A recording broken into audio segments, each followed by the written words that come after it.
നമസ്കാരം, പുതിയൊരു വീഡിയോയിലേക്ക് എല്ലാവർക്കും സ്വാഗതം. 2024 നടന്ന ഡിഗ്രി ലെവൽ പ്രിലിംസിന്റെ കമ്പ്യൂട്ടർ സയൻസിന്റെ ക്വസ്റ്റ്യൻസ് ആണ് നമ്മൾ ഡിസ്കസ് ചെയ്യുന്നത്. ഇത് സ്റ്റേജ് 3 ആണ് കേട്ടോ.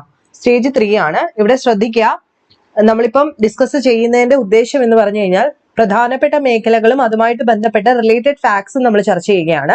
നമ്മുടെ കോഴ്സിലേക്ക് ഇതെല്ലാം തന്നെ നമ്മൾ ആഡ് ചെയ്യുന്നതായിരിക്കും കേട്ടോ. അപ്പൊ കോഴ്സിൽ ജോയിൻ ചെയ്യാത്തവർക്ക് ഇപ്പോഴും ജോയിൻ ചെയ്യാം. 499 രൂപയ്ക്ക് 55ഓളം ഹോട്ട് ടോപ്പിക്സും ഇനി മുതൽ മോക്ക് ടെസ്റ്റുകളുമായിരിക്കും നമ്മൾ തരാൻ പോകുന്നത്. GK കംപ്ലീറ്റ് മോക്ക് ടെസ്റ്റുകൾ ഉണ്ടായിരിക്കും. അപ്പൊ പിന്നെ എക്സ്ട്രാ പറയാനുള്ള ഒരു കാര്യം എന്താണെന്ന് വെച്ച് കഴിഞ്ഞാൽ, ഇനി അതായത് കോഴ്സിൽ ജോയിൻ ചെയ്തവരും കാണുന്നുണ്ടെങ്കിൽ അവർക്കൂടെ കേൾക്കാൻ വേണ്ടിയിട്ടാണ് ഒരു 40 ദിവസം നമ്മൾ കണക്ക് കൂട്ടുക. ഇനിയും പ്രിലിംസിനായിട്ട് ഒരു 40 ഡേയ്സ് നമ്മൾ ഫുൾ ഫ്ലെഡ്ജ് ആയിട്ട് പഠിക്കാൻ പറ്റുന്ന 40 ദിവസങ്ങൾ മനസ്സിൽ കാണുക. ബാക്കി എല്ലാ ദിവസങ്ങളും നമ്മൾ റിവിഷൻ എന്നുള്ള ഒരു രീതിയിലേക്ക് തന്നെ മാറ്റിവെക്കുക. ഈ 40 ദിവസങ്ങൾ കൊണ്ട് ഹോട്ട് ടോപ്പിക്സ് കംപ്ലീറ്റ് ആയിട്ട് നിങ്ങൾ കവർ ചെയ്യാൻ ശ്രമിക്കുക. SCERT പുതിയ പുസ്തകങ്ങൾ നന്നായിട്ട് റെഫർ ചെയ്യുക. കാരണം SCERTയുടെ പുതിയ പുസ്തകം NCERTയുടെ സെയിം വേർഷൻ ആണ്. ഒരുപാട് പുതിയ കാര്യങ്ങൾ അതിനകത്ത് ആഡ് ചെയ്തിട്ടുണ്ട്. അപ്പം ഇതൊന്നും ശ്രദ്ധിച്ചിട്ടില്ലാത്തവർ അതുകൂടെ പഠിക്കുക. അപ്പൊ കോഴ്സിന്റെ ഫുൾ ഡീറ്റെയിൽസ് താഴെ ഞാൻ ഡിസ്ക്രിപ്ഷൻ ബോക്സിലും മെസ്സേജ് ആയിട്ടും പിൻ ചെയ്തിട്ടുണ്ട്. ആർക്കെങ്കിലും ഡൗട്ട് ഉണ്ടെന്നുണ്ടെങ്കിൽ ആ നമ്പറിലേക്ക് മെസ്സേജ് ചെയ്യുക. Question number 1, which memory is use to hold boot up program in computer എന്നുള്ളതാണ് ചോദ്യം. നമ്മുടെ സെക്ഷൻ എന്ന് പറയുന്നത് മെമ്മറി എന്ന് പറയുന്ന സെക്ഷനിൽ നിന്ന് വന്ന ചോദ്യമാണ്. ആൻസർ വരുന്നത് ഓപ്ഷൻ എ ആണ്. റീഡ് ഒൺലി മെമ്മറി എന്ന് പറയുന്നതാണ് ഈ ഒരു ബൂട്ടപ്പ് പ്രോഗ്രാം എന്ന് പറയുന്നതുമായിട്ട് ബന്ധപ്പെട്ടിരിക്കുന്നത്. അതായത് കമ്പ്യൂട്ടർ പലപ്പോഴും നമ്മൾ പെട്ടെന്ന് ഓൺ ചെയ്യുന്ന സമയത്ത് നമ്മുടെ സിസ്റ്റം സോഫ്റ്റ്വെയറിലെ മെമ്മറി എന്താണ് ലോഡ് ചെയ്യുന്ന സമയത്താണ് ഈ ബൂട്ടപ്പ് വരുന്നത്, അല്ലെ? അപ്പൊ ഇതുമായിട്ട് ബന്ധപ്പെട്ടത് റീഡ് ഒൺലി മെമ്മറി ആണ്. ഇവിടെ നമ്മൾ നോക്കേണ്ട ടോപ്പിക് എന്ന് പറയുന്നത് മെമ്മറി എന്ന് പറയുന്ന ടോപ്പിക്കാണ്. എന്താണ് ഈ റീഡ് ഒൺലി മെമ്മറി എന്ന് നോക്കാം. ആദ്യമായിട്ട് നമുക്കറിയാം, കമ്പ്യൂട്ടറിലെ മെമ്മറിയെ നമ്മൾ പ്രധാനമായിട്ടും രണ്ടായിട്ട് ഡിവൈഡ് ചെയ്യുന്നുണ്ട്. അപ്പൊ എന്താ ഈ ബൂട്ടിംഗ് എന്ന് വെച്ച് കഴിഞ്ഞാല്, കമ്പ്യൂട്ടർ ഇപ്പൊ സ്വിച്ച് ഓൺ ചെയ്ത് പ്രവർത്തന സജ്ജമാക്കുന്ന പ്രോസസ്സാണ്. നിങ്ങൾ കണ്ടിട്ടില്ലേ, ബൂട്ടപ്പ് എന്ന് പറഞ്ഞിട്ട് എഴുതി കാണിക്കുന്നുണ്ട്. നമ്മൾ ഓൺ ചെയ്തു, സിസ്റ്റം ഇപ്പൊ ഓൺ ചെയ്യുകയാണെങ്കിൽ ആ സിസ്റ്റം ഓൺ ചെയ്യുന്ന സമയത്ത് ഇങ്ങനെ കറങ്ങുന്ന കണ്ടിട്ടില്ലേ? അപ്പൊ ആ ഒരു പ്രോസസ്സ്, അതായത് പ്രവർത്തിക്കുന്നതിന് തൊട്ട് മുൻപ് ഉണ്ടാവുന്ന പ്രോസസ്സിനെയാണ് നമ്മൾ ഈ ബൂട്ടിംഗ് എന്ന് വിളിക്കുന്നത്. ഓക്കെ, എന്നാൽ നമ്മൾ പ്രവർത്തിച്ചുകൊണ്ടിരിക്കുന്ന ഒരു കമ്പ്യൂട്ടറിനെ റീസെറ്റ് ചെയ്യാന്ന് വെച്ചോ, അല്ലെങ്കിൽ റീസ്റ്റാർട്ട് ചെയ്യുന്നതിന് നമ്മൾ വേറൊരു പേര് വിളിക്കുമല്ലോ, അതാണ് വാം ബൂട്ടിംഗ് എന്ന് വിളിക്കും. എന്താണ്? വാം ബൂട്ടിംഗ് എന്നാണ് അതിനെ വിളിക്കുന്നത്. ഓൾറെഡി പ്രവർത്തിച്ചുകൊണ്ടിരിക്കുകയാണ്, അതിനെ നമ്മൾ റീസെറ്റ് ചെയ്യുക അല്ലെങ്കിൽ റീസ്റ്റാർട്ട് ചെയ്യുന്നതാണ് വാം ബൂട്ടിംഗ് എന്ന് പറയുന്നത്. ഇനി വേറൊരു ബൂട്ടിംഗ് ഉണ്ടല്ലോ, എന്താ അത്? അതായത് സ്വിച്ച് ഓഫോ അല്ലെങ്കിൽ ഷട്ട് ഡൗൺ ചെയ്തിരിക്കുന്ന ഒരു കമ്പ്യൂട്ടറിനെ ഓൺ ആക്കുന്നതാണ് കോൾഡ് ബൂട്ടിംഗ് എന്ന് വിളിക്കുന്നത്. കോൾഡ് ബൂട്ടിംഗ് എന്ന് വിളിക്കും. അപ്പൊ ഒന്നുകൂടെ പറയട്ടെ എല്ലാം കൂടെ. ഓക്കെ, കമ്പ്യൂട്ടർ സ്വിച്ച് ഓൺ ചെയ്ത് പ്രവർത്തന സജ്ജമാക്കുന്നതാണ് ബൂട്ടിംഗ്. ഇവിടെ തന്നെ വാം ബൂട്ടിങ്ങും കോൾഡ് ബൂട്ടിങ്ങും ഉണ്ട്. വാം ബൂട്ടിംഗ് എന്ന് വെച്ച് കഴിഞ്ഞാൽ എന്താ? ഓൾറെഡി പ്രവർത്തിച്ചുകൊണ്ടിരിക്കുന്ന കമ്പ്യൂട്ടറിനെ റീസെറ്റ് ചെയ്യുകയാണെങ്കിൽ അത് വാം ബൂട്ടിംഗ് ആണ്. എന്നാൽ സ്വിച്ച് ഓൺ അല്ലെങ്കിൽ സ്വിച്ച് ഓഫ് അല്ലെങ്കിൽ ഷട്ട് ഡൗൺ ചെയ്തിരിക്കുന്ന ഒരു കമ്പ്യൂട്ടറിനെ ഓൺ ആക്കുന്ന പ്രോസസ്സാണ് കോൾഡ് ബൂട്ടിംഗ് എന്ന് പറയുന്നത്. ഓക്കെ ആണല്ലോ, ഇത് രണ്ടും സെറ്റ് ആണല്ലോ. ഇനി നമ്മൾ പറഞ്ഞു, ഈ ഒരു ബൂട്ടപ്പ് എന്ന് പറയുന്ന സമയത്ത് ഉപയോഗിക്കുന്ന മെമ്മറി എന്താണെന്ന്. Which memory is use to hold a boot up program? That is called read only memory, ROM എന്ന് വിളിക്കും, അല്ലെ? അപ്പൊ പ്രധാനമായിട്ടും കമ്പ്യൂട്ടറിലെ മെമ്മറിയെ നമ്മൾ രണ്ടായിട്ട് ഡിവൈഡ് ചെയ്യാറുണ്ട്. ഒന്ന് പ്രൈമറി മെമ്മറി എന്നും. കഴിഞ്ഞ ദിവസം ഒരാൾ എന്നോട് പറഞ്ഞു വൃത്തിയായിട്ട് എഴുതിക്കൂടെ എന്ന്. അപ്പം ഞാൻ ഈ റിലേറ്റഡ് ഫാക്ട്സ് എഴുതണം എന്നുള്ള രീതിയിലല്ല, പറഞ്ഞങ്ങ് പോവാണ്. അപ്പൊ ഇങ്ങോട്ട് വൃത്തിയായിട്ട് എഴുതാൻ ശ്രമിക്കാം. സോറി കേട്ടോ. അപ്പൊ പ്രൈമറി മെമ്മറി എന്നും സെക്കൻഡറി മെമ്മറി എന്നും മെമ്മറിയെ നമ്മൾ തരംതിരിക്കാറുണ്ട്, അല്ലെ? പ്രൈമറി മെമ്മറിയും ഉണ്ട്, സെക്കൻഡറി മെമ്മറിയും ഉണ്ട് നമ്മുടെ കമ്പ്യൂട്ടറിനകത്ത്. ഈ പ്രൈമറി മെമ്മറി എന്ന് പറയുമ്പോൾ, പ്രൈമറി എന്ന് പറയുന്നത് കൊണ്ട് തന്നെ ഇതാണ് മെയിൻ മെമ്മറി എന്നറിയപ്പെടുന്നത്. എന്താണ്? മെയിൻ മെമ്മറി എന്നറിയപ്പെടുന്നത് പ്രൈമറി മെമ്മറിയാണ്. ഓക്കെ ആണല്ലോ, മെയിൻ മെമ്മറി പ്രൈമറി മെമ്മറിയാണ്. പ്രധാനപ്പെട്ട 2 തരം പ്രൈമറി മെമ്മറീസ് ഉണ്ട് നമുക്ക്. അതിനകത്ത് ഒന്നാണ് റാം എന്ന് വിളിക്കുന്ന റാൻഡം ആക്സസ് മെമ്മറിയും റോം എന്ന് വിളിക്കുന്ന റീഡ് ഒൺലി മെമ്മറിയും. അപ്പൊ പ്രൈമറി മെമ്മറി അഥവാ മെയിൻ മെമ്മറിയെയാണ് നമ്മൾ റാം എന്നും റോം എന്നും തിരിക്കുന്നത്. Read only memory and random access memory എന്ന് വിളിക്കുന്നത്. ഇതിനകത്ത് റാം എന്ന് പറഞ്ഞു കഴിഞ്ഞാൽ അഥവാ റാൻഡം ആക്സസ് മെമ്മറി എന്ന് പറഞ്ഞു കഴിഞ്ഞാൽ എന്താണ്? ഈ റാൻഡം ആക്സസ് മെമ്മറി എന്ന് വെച്ച് കഴിഞ്ഞാൽ ഇതൊരു താൽക്കാലിക മെമ്മറിയാണ്, താൽക്കാലികമാണ്. നമ്മൾ എപ്പോഴും, അതായത് എന്നും നിലനിൽക്കുന്നതല്ല, ഇതൊരു താൽക്കാലിക മെമ്മറിയാണ്. അതായത് കമ്പ്യൂട്ടർ ടേൺ ഓഫ് ചെയ്യുമ്പം ഇൻഫർമേഷൻ നഷ്ടമായി പോകുന്നത് റാൻഡം ആക്സസ് മെമ്മറിയാണ്. ദാറ്റ് ഈസ് കോൾഡ് വോളറ്റൈൽ എന്ന് ചോദിക്കാം. ക്വസ്റ്റ്യൻ അകത്ത് വോളറ്റൈൽ എന്ന് ചോദിച്ചാൽ അത് റാം ആണ്, റാൻഡം ആക്സസ് മെമ്മറിയാണ്. Okay, read and write memory എന്നറിയപ്പെടുന്നതും ഇത് തന്നെയാണ്. അതായത് റീഡ് റൈറ്റ്, പക്ഷെ ഓഫ് ആയി പോയി കഴിഞ്ഞാൽ ഇത് കിട്ടത്തില്ല. That is called random access memory. താൽക്കാലികമാണ്, വോളറ്റൈൽ ആണ്, റീഡ് ആൻഡ് റൈറ്റ് മെമ്മറി എന്നറിയപ്പെടുന്നു. ഓക്കെ, ഇനി റോം, നമ്മുടെ ആൻസർ ഇല്ലേ, ബൂട്ടപ്പ് ചെയ്യുന്ന സമയത്ത് ഹോൾഡ് ചെയ്യുന്ന മെമ്മറി, അതെന്തായിരിക്കും? അപ്പം നമ്മൾ ഓൺ ആക്കുമ്പോൾ അതിനകത്ത് ഓൾറെഡി ഉണ്ടാവുക, അല്ലെങ്കിൽ ഉള്ള സാധനത്തിനെ നമ്മൾ ബൂട്ടപ്പ് ചെയ്ത് എടുക്കുകയാണ്, അത് ഓപ്പറേറ്റിംഗ് സിസ്റ്റത്തിലേക്ക് പോവുകയാണ്. അപ്പൊ അവിടെ എന്താ, ഓൺ ആവുമ്പോൾ ഇന്നലത്തെ കാര്യങ്ങൾ ഇന്നും അവിടെ ഉണ്ട്. അപ്പൊ അത് എന്താ, സ്ഥിരമാണ്, പെർമനന്റ് ആണ് അല്ലെ. Read only memory means ROM എന്താണ്, പെർമനന്റ് ആണ്, സ്ഥിരമായിട്ട് ഉള്ളതും എന്നാൽ മാറ്റം വരുത്താൻ സാധിക്കാത്തതുമാണ് റോം എന്ന് പറയുന്നത്. ഓക്കെ, രണ്ടും തമ്മിലുള്ള വ്യത്യാസം കൃത്യമായിട്ട് മനസ്സിലാക്കി വെക്കുക. ഇപ്പൊ കമ്പ്യൂട്ടർ ടേൺ ഓഫ് ചെയ്താലും ഈ ഇൻഫർമേഷൻസ് പോകുന്നില്ല. സോ ഇതെന്താണെന്ന് പറയാം, ദിസ് ഈസ് നോൺ വോളറ്റൈൽ അല്ലെ. ഇത് നഷ്ടപ്പെടുന്നില്ല, ഇത് നോൺ വോളറ്റൈൽ മെമ്മറിയാണ്. വിവരങ്ങളെല്ലാം സ്ഥിരമായി സൂക്ഷിക്കുന്നു. ഇനി വിവിധ തരത്തിലുള്ള റോമുകൾ ഏതൊക്കെയാണെന്ന് ചോദിക്കാറുണ്ടല്ലോ. ഏതൊക്കെയാണത്? PROM, E PROM, E PROM, flash E PROM, flash E PROM തുടങ്ങിയിട്ടുള്ളതെല്ലാം തന്നെ പല ടൈപ്പ് റോമുകളാണ്. ഇനി നമ്മൾ ഈ റോമിൽ സൂക്ഷിച്ചു വെച്ചിരിക്കുന്ന പ്രോഗ്രാമുകളെ നമ്മളൊരു പേര് വിളിക്കും. അതായത് സ്ഥിരമായിട്ട് ഇരിക്കുമെന്ന് പറഞ്ഞല്ലോ, ഇതിനകത്ത് നമ്മൾ കുറച്ച് പ്രോഗ്രാംസ് സൂക്ഷിച്ചു വെക്കുവാണെങ്കിൽ അതിനെ നമ്മൾ വിളിക്കുന്ന പേരാണ് ഫോംവെയർ അഥവാ ഫേംവെയർ എന്ന് വിളിക്കും. അതായത് റോമിൽ സൂക്ഷിച്ചു വെക്കുന്ന പ്രോഗ്രാംസിനെ നമ്മൾ വിളിക്കുന്ന പേരാണ് ഫോംവെയർ. ഓക്കെ, ഇത്രയും കാര്യങ്ങൾ ഓർത്തു വെച്ചേക്കാം. ഇപ്പൊ പ്രൈമറി മെമ്മറി രണ്ടുണ്ട്, റോം ആൻഡ് റാം. റോം എന്ന് പറഞ്ഞു കഴിഞ്ഞാൽ സ്ഥിരമായിട്ടുള്ള മെമ്മറിയാണ്, നോൺ വോളറ്റൈൽ ആണ്. റാം എന്ന് പറഞ്ഞു കഴിഞ്ഞാൽ അതെന്താണ്, താൽക്കാലികമാണ്, വോളറ്റൈൽ ആണ്, റീഡ് ആൻഡ് റൈറ്റ് എന്നാണ് അതിന്റെ മറ്റൊരു പേര്. നമ്മൾ ഓൺ ആക്കിയിട്ട് ഓഫ് ആക്കുന്ന സമയത്ത്, അതായത് ബൂട്ടിംഗ് ഒക്കെ നടക്കുമ്പോൾ അവിടെ ഏത് മെമ്മറിയാണ് വർക്ക് ചെയ്യുന്നത്, റോം ആണ്. ഓക്കെ ആണല്ലോ.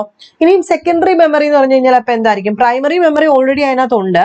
സെക്കൻഡറി മെമ്മറി എന്ന് പറഞ്ഞാൽ എക്സ്റ്റേണൽ മെമ്മറി നമ്മൾ വിളിക്കും. നമ്മൾ ഉപയോഗിക്കുന്ന ഈ ഒരു magnetic disk, floppy disk, hard disk അല്ലെ, കോമ്പാക്ട് ഡിസ്കുകൾ, പെൻഡ്രൈവ് അതൊരു സെക്കൻഡറി മെമ്മറിയാണ്. അപ്പം സെക്കൻഡറി മെമ്മറി എക്സ്റ്റേണൽ മെമ്മറിയാണ് അല്ലെ, പുറത്തുനിന്നും നമ്മൾ ഉപയോഗിക്കുന്നതാണ്, എക്സ്റ്റേണൽ മെമ്മറിയാണ്. വിവരങ്ങൾ സൂക്ഷിക്കുന്ന ഒരു മെമ്മറിയാണ് അല്ലെ, സ്ഥിരമായിട്ട് സൂക്ഷിക്കാൻ നമുക്ക് അതിനകത്ത് പറ്റും. ഈ പറഞ്ഞ കൂട്ട് തന്നെ കുത്തി ഉപയോഗിക്കുന്ന പുറത്തു നിന്നുള്ള ഒരു സാധനം, അത്രയാണ് സെക്കൻഡറി. ഇതറിയാൻ വയ്യാത്തവരായിട്ട് ആരും ഇല്ലെന്ന് എനിക്കറിയാം, എങ്കിലും പറയുന്നത് എന്റെ ജോലി ആയതുകൊണ്ട് ഞാൻ പറയാണ്. ഈ കമ്പ്യൂട്ടർ ഒന്നും അറിയാൻ വയ്യാത്തവരായിട്ട് ആരും ഇല്ല ഈ പറഞ്ഞതുപോലെ തന്നെ. അപ്പൊ നമുക്ക് രണ്ടാമത്തെ ക്വസ്റ്റ്യനിലേക്ക് പോയാലോ. സെക്കൻഡ് ക്വസ്റ്റ്യൻ, അപ്പൊ മെമ്മറി നന്നായിട്ട് നോക്കാം.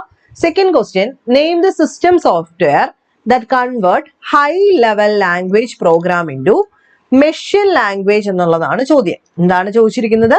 ഹൈ ലെവൽ ലാംഗ്വേജിനെ നമ്മൾ എങ്ങനെ ആക്കി മാറ്റുന്നു? മെഷീൻ ലെവൽ ലാംഗ്വേജ് ആക്കി മാറ്റാനായിട്ട് ഉപയോഗിക്കുന്നത് എന്താണെന്നാണ് ചോദ്യം. താഴെ തന്നിരിക്കുന്നതിനകത്ത് അസംബ്ലർ, അതുപോലെ കമ്പൈലർ, ഇന്റർപ്രറ്റർ, ഓപ്പറേറ്റിംഗ് സിസ്റ്റം, ഇത്രയുമാണ് നമുക്ക് തന്നിട്ടുള്ളത്. ആൻസർ നോക്കാം. ഏതായിരിക്കും ആൻസർ? ഒന്ന് ട്രൈ ചെയ്ത് നോക്കാം. Name the system software that convert high level language program into machine language. That is called interpreter. എന്ത് വിളിക്കും? ഇന്റർപ്രറ്റർ എന്ന് വിളിക്കും. ഇത് ഏത് സെക്ഷനിൽ നിന്ന് വന്ന ചോദ്യമാണെന്ന് എല്ലാവർക്കും അറിയാമല്ലോ. ഇത് നമ്മുടെ ബേസിക്സ് ഓഫ് പ്രോഗ്രാമിംഗ് എന്ന് പറയുന്ന സെക്ഷനിൽ നിന്ന് വരുന്നതാണ്. സോഫ്റ്റ്വെയറിനകത്ത് തന്നെ പ്രോഗ്രാമിംഗുമായിട്ട് ബന്ധപ്പെട്ടതാണ്. അപ്പം ഹൈ ലെവൽ ലാംഗ്വേജ് പ്രോഗ്രാമിനെ മെഷീൻ ലാംഗ്വേജ് ആയിട്ട്, അത് എങ്ങനെ ലൈൻ ബൈ ലൈൻ ആയിട്ട് മാറ്റുന്ന ആളെ വിളിക്കുന്ന പേരാണ് ഇന്റർപ്രറ്റർ. ഓപ്ഷൻ സി ആണ്. ഓക്കെ, അതായത് ഹൈ ലെവൽ ലാംഗ്വേജ് പ്രോഗ്രാമുകളെ ഓരോ വരിയായി മെഷീൻ ലാംഗ്വേജിലേക്ക് വിവർത്തനം ചെയ്യുന്നവരാണ് ഇന്റർപ്രറ്റേഴ്സ് എന്ന് വിളിക്കുന്നത്. അപ്പൊ അസംബ്ലർ ആരായിരിക്കും? അസംബ്ലർ എന്ന് പറഞ്ഞു കഴിഞ്ഞാൽ ആരാണ്? അസംബ്ലി ലാംഗ്വേജിനെ മെഷീൻ ലാംഗ്വേജിലേക്ക് മാറ്റുന്നു. എന്താണ്? അസംബ്ലി ലാംഗ്വേജിനെ മെഷീൻ ലാംഗ്വേജിലേക്ക് മാറ്റുന്ന പ്രോഗ്രാമുകളാണ് അസംബ്ലർ എന്ന് പറയുന്നത്. അപ്പൊ കമ്പൈലർ ആരാ? ഹൈ ലെവൽ ലാംഗ്വേജ് പ്രോഗ്രാമിനെ ഒന്നാകെ മെഷീൻ ലാംഗ്വേജിലേക്ക് ട്രാൻസ്ലേറ്റ് ചെയ്യുന്നു. അപ്പൊ ഇവിടെ ചോദിച്ചിരിക്കുന്നത് എന്താ? ഹൈ ലെവൽ ലാംഗ്വേജ് പ്രോഗ്രാമിനെ മെഷീൻ ലാംഗ്വേജിലേക്ക് ലൈൻ ബൈ ലൈൻ ആയിട്ട് മാറ്റുന്ന ആളാണ് ഇന്റർപ്രറ്റർ എങ്കിൽ, ഹൈ ലെവൽ ലാംഗ്വേജ് പ്രോഗ്രാമിനെ ഒന്നാകെ മെഷീൻ ലാംഗ്വേജിലേക്ക് ട്രാൻസ്ലേറ്റ് ചെയ്യുന്ന ആൾക്കാരാണ് അല്ലെങ്കിൽ പ്രോഗ്രാമുകളാണ് കമ്പൈലറുകൾ എന്ന് പറയുന്നത്. ഓക്കെ ആണല്ലോ. അപ്പൊ ഇത്രയിനകത്ത് സംശയമില്ലല്ലോ. അപ്പൊ ഇതൊക്കെ എന്തിനകത്ത് വരുന്നു നമ്മൾ പറഞ്ഞു? ബേസിക്സ് ഓഫ് പ്രോഗ്രാമിങ്ങിനകത്ത് വരുന്നതാണ് ഈ പറഞ്ഞതെല്ലാം.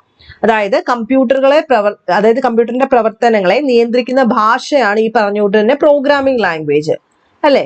പ്രോഗ്രാമിംഗ് ലാംഗ്വേജുകളെ നമ്മൾ എന്തെന്നാ വിളിക്കുന്നത്? കമ്പ്യൂട്ടറിന്റെ പ്രവർത്തനങ്ങളെ നിയന്ത്രിക്കുന്ന ഭാഷയാണ്. അത് ലോ ലെവൽ ലാംഗ്വേജും ഉണ്ട്, ഹൈ ലെവൽ ലാംഗ്വേജും ഉണ്ട് അല്ലെ. ഈ ലോ ലെവൽ ലാംഗ്വേജുകളാണ് മെഷീൻ ലാംഗ്വേജും അസംബ്ലി ലാംഗ്വേജും.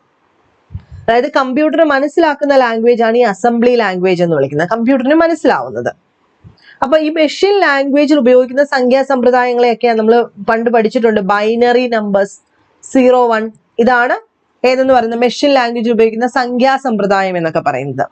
അപ്പം കമ്പ്യൂട്ടർ ഉപയോഗിക്കുന്ന വ്യക്തിക്ക് മനസ്സിലാക്കുന്നതാണ് ഹൈ ലെവൽ ലാംഗ്വേജ് എന്ന് പറയുന്നത്. അതായത് നമ്മൾ C++ എന്നും ഒക്കെ പഠിക്കത്തില്ലേ, ബേസിക്, അതുപോലെ എന്താണ് ലിസ്പ്, അതൊക്കെ എന്ന് പറയുന്നത് ജാവ, പൈത്തൺ, ഇതൊക്കെ എന്ന് പറയുന്ന ഹൈ ലെവൽ ലാംഗ്വേജസ് ആണ്. അപ്പൊ ഈ പറഞ്ഞുകൊണ്ട് തന്നെ ഹൈ ലെവൽ ലാംഗ്വേജിനെ മെഷീൻ ലാംഗ്വേജിലോട്ട് മാറ്റണം. മെഷീൻ ലാംഗ്വേജ് എന്നാൽ കമ്പ്യൂട്ടർ മനസ്സിലാവുന്ന ലാംഗ്വേജ്. അപ്പൊ ലൈൻ ബൈ ലൈൻ ആയിട്ട് മാറ്റുന്ന ആളാണ് ഇന്റർപ്രറ്റർ എന്ന് പറയുന്നത്. മനസ്സിലാവുന്നുണ്ടോ? അപ്പം ഈ പറഞ്ഞതുപോലെ തന്നെ പ്രോഗ്രാമിങ്ങുമായിട്ട് ബന്ധപ്പെട്ട ഒരു ചോദ്യമാണ്. അത് കുറച്ച് ഡീറ്റെയിൽഡ് ആയിട്ട് പഠിക്കാനായിട്ടുണ്ട്, അതും കൂടെ നോക്കുക. നെക്സ്റ്റ് 43ാമത്തെ ചോദ്യം. Which is the 4-digit help line number for reporting a cyber crime in the national cyber crime reporting portal? ഇത് സൈബർ ക്രൈമുമായിട്ട് ബന്ധപ്പെട്ടതാണ്. IT ആക്ട് ആൻഡ് അതർ ലോസുമായിട്ട് ബന്ധപ്പെട്ടതാണ്. ദേശീയ cyber crime help line number ആണ് ചോദിച്ചിരിക്കുന്നത്. 1930 ആണ്. 1930 ആണ് ദേശീയ cyber crime help line number 1930. അപ്പൊ ഇതുമായിട്ട് ബന്ധപ്പെട്ട IT ആക്ട്, ഇന്നലെ നമ്മൾ പറഞ്ഞ ക്വസ്റ്റ്യൻ പേപ്പറിനകത്ത് IT ആക്ട് ഉണ്ടായിരുന്നു. ഏത് വർഷമാണെന്നാണ് ചോദിച്ചത്. IT ആക്ട് ആദ്യമായിട്ട് നിലവിൽ വരുന്നത് 2000 ജൂൺ 9 ഇത് പാസ്സാക്കിയത്. 2000 ജൂൺ 9 നിലവിൽ വരുന്നത് 2000 ഒക്ടോബർ 17 IT ആക്ട് 2000 വരുന്നത്. ഓക്കെ. അപ്പൊ ഇതുമായിട്ട് ബന്ധപ്പെട്ട IT ആക്ടിനകത്ത് 13 ചാപ്റ്ററുകളുണ്ട്. അതുപോലെ 94 സെക്ഷൻസും 4 പട്ടികകളുമാണുള്ളത്. ഇതും കൂടെ ഒന്ന് നോക്കി വെച്ചേക്കാം. അടുത്തത് നമ്മൾ നോക്കാൻ പോകുന്നത് what does ICANN stand for? അതായിരുന്നു ചോദ്യം. അതിന്റെ ആൻസർ മാത്രം അങ്ങ് പറയാം. ഓപ്ഷൻ D ആണ്. Internet corporation four assigned names and numbers എന്നുള്ളതാണ് ഇതിന്റെ ഫുൾ നെയിം. ഏറ്റവും ലാസ്റ്റ് ചോദ്യം. One of the popular online chat platform Omegle has shut down it's operation on November 8, 2023. ആരായിരുന്നു ഈ ഒമേഗിളിന്റെ ഫൗണ്ടർ? 2023 November 8 ഇത് നിർത്തി. ഇത് ഓപ്ഷൻ D ആണ്. ലെയ്സ് കെ ബ്രൂക്സ് ആണ് ഇതിന്റെ സ്ഥാപകൻ എന്ന് പറയുന്നത്. ഒമേഗിൾ എന്ന് പറയുന്നതിന്റെ സ്ഥാപകൻ. ഇത് സോഷ്യൽ മീഡിയ എന്ന് പറയുന്ന സെക്ഷനിൽ വന്ന ഒരു ചോദ്യമാണ്. അപ്പൊ സോഷ്യൽ മീഡിയാസിനെ പറ്റി പറയുമ്പോൾ പ്രധാനപ്പെട്ട സ്ഥാപകരെ ഓർക്കുക. ഗൂഗിളിന്റെ സ്ഥാപകൻ ആരൊക്കെയാ? ലാറി പേജും സെർജി ബ്രിന്നും ഗൂഗിളിന്റെ സ്ഥാപകരാണ്. ഇമെയിൽ ആരുടെയാ? Email Ray Tomlinson. Okay. Then Facebook എല്ലാവർക്കും അറിയാം, മാർക്ക് സുക്കർബർഗിന്റെയാണ്. ഓർക്കുട്ട് ബൈക്കുട്ടൻ, അതും അറിയാം, പെട്ടെന്ന് കിട്ടും. ദെൻ യൂട്യൂബ് ആരുടെയാ? YouTube founder Steve Chen and Chad Hurley Jawed Karim. Okay. Twitter Jack Dorsey.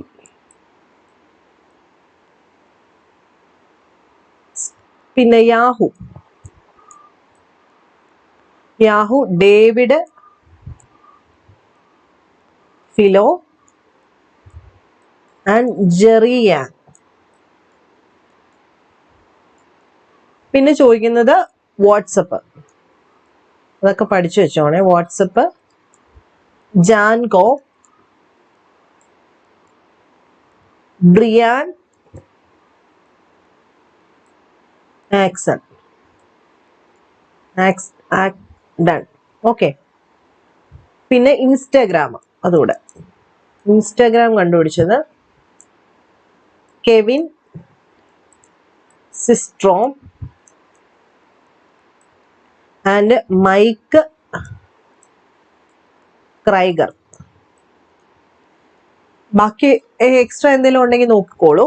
അപ്പൊ 5 ചോദ്യങ്ങൾ വന്ന മേഖലകൾ പറയാം. ഒന്ന് സോഷ്യൽ മീഡിയ എന്ന് പറയുന്ന മേഖല, 2 ഒരു ഫുൾ ഫോം ആണ് ഇന്റർനെറ്റുമായിട്ട് ബന്ധപ്പെട്ട ഇന്റർനെറ്റ് എന്ന് പറയുന്ന മേഖല, സൈബർ ക്രൈമുമായിട്ട് ബന്ധപ്പെട്ട മേഖല, കമ്പ്യൂട്ടർ പ്രോഗ്രാമിങ്ങുമായിട്ട് ബന്ധപ്പെട്ട മേഖല, മെമ്മറിയുമായിട്ട് ബന്ധപ്പെട്ട മേഖല.